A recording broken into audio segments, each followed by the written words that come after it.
अभी आप सुन रहे हैं सृष्टि म्यूजिक शंकरपुर की शानदार प्रस्तुति।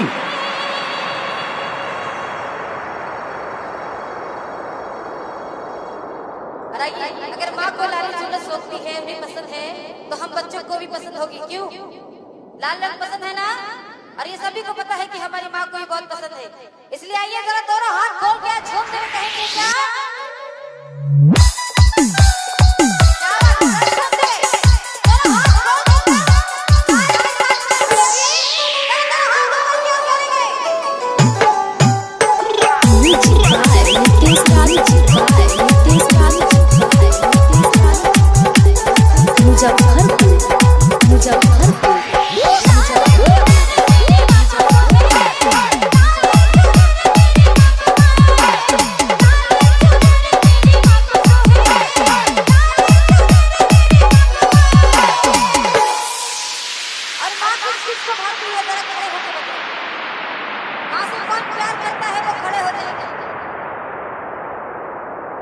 क्या बात है? क्या बात है? अपनी माँ से बात प्यार करते हो? हाँ? नहीं? तो किससे? किससे? दुर्गा माँ से।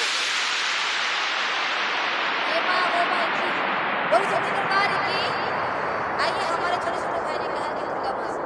चलिए कोई माँ से तो प्यार करते हैं, और हमारी माता मैंने जरा दोनों हाथ खोलेंगी अपनी माँ के लिए, है ना? इधर भैया जी जरा दोनों हाथ खोल के और ताली की गड़गड़ाहट से माँ से कहना है क्या कि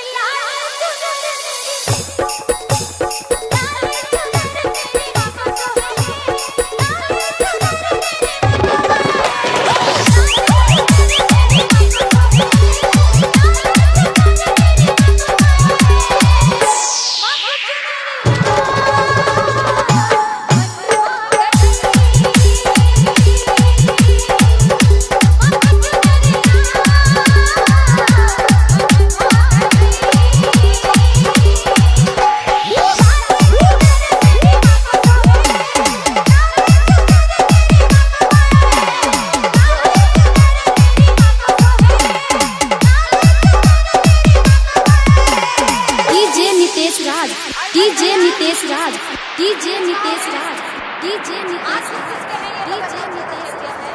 और पाव किसके है भैया? पाव है? आइए साथ में झूमेंगे। कौन वो जरा दोनों हाथ खड़े करें।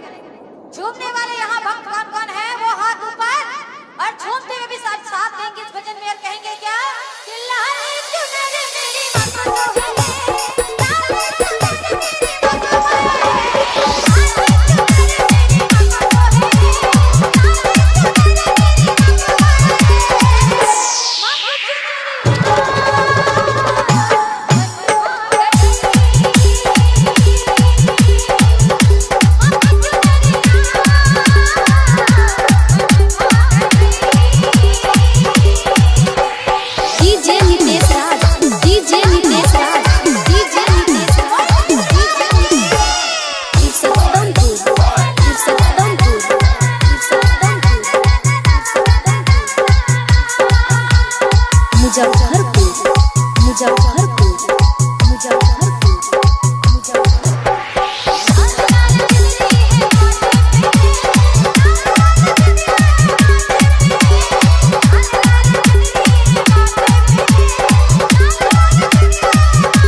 अगर शर्म आ रही है आप लोगों को, भैया लोग तो शर्माएंगे नहीं, पता है हमारी माता बहन शर्म आ रहे हैं आप लोग। डीजे नितेश राज डीजे नितेश राज डीजे नितेश राज डीजे नितेश राज डीजे कहना है कि बिना वजह मुस्कुराना नहीं चाहिए, बिना वजह मुस्कुराना नहीं चाहिए। और ये मेरे मैया के दरबार है, यहाँ शर्माना नहीं, क्योंकि कहते हैं जो करे शर्म उसके फूटे करम। माँ का ये जीवन है, और माँ के लिए आज झूमने के लिए कौन कौन आए हैं? जरा दोनों हाथ एकदम प्रेम से ऊपर की ओर खोलेंगे और झूमते कहेंगे